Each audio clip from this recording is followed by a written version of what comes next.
কুচবিহারে ফুলদির বাড়ি পৌঁছে তার পরের দিন বিকেলবেলায় সেজেগুজে রওনা দিয়ে দিলাম আমার বান্ধবীর সাথে দেখা করতে।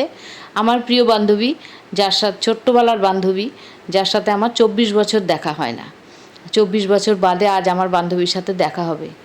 সেই জন্য মনটা ভীষণ উৎসুক ছিল কখন বান্ধবীর সাথে দেখা হবে। আর বান্ধবী থাকে দিনহাটায়, কুচবিহার থেকে সামনেই।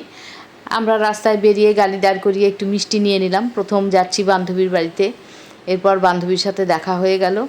আর এত বছর বাদে দেখা, কি বলবো, দুজনে আবেগে আপ্লুত হয়ে গেছি আমরা।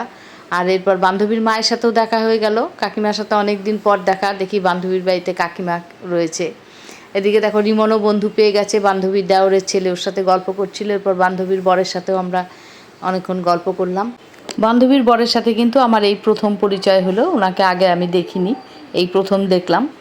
আর এরপর বান্ধবী আমাদের জন্য তো খাবার সাজিয়ে নিয়ে এসছে। যাই হোক, খাওয়া দাওয়া হয়ে গেল। তারপর আমরা আবার অনেকক্ষণ গল্প করলাম, সবাই মিলে গল্প করেই যাচ্ছে। আমাদের গল্প তো শেষ হচ্ছে না, এত বছর বাদে দেখা, কেউ কাউকে ছাড়তেই চাইছি না। কিন্তু এখন বাজে রাত 9:45, আমাদের ফিরতে হবে। আর বান্ধবী ছাড়তেই চাইছিল না। যাই হোক, আবার দেখো বান্ধবী আমাদের এগিয়ে দিতে দিতে কিন্তু রাস্তা পর্যন্ত চলে এসেছে। রাস্তায় দাঁড়িয়েও আমরা অনেকক্ষণ গল্প করলাম।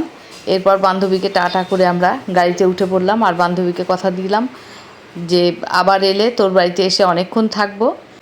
রাস্তায় আস্তে আস্তে সেই আমাদের স্কুল জীবনের কথাগুলো ভীষণ মনে পড়ছিল।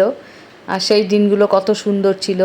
আর আমার মতো তোমরা কারা কারা আছো যারা এই রকম প্রিয় বন্ধু বা বান্ধবীর সাথে অনেক বছর দেখা হয় না, অবশ্যই কমেন্ট করে জানিও।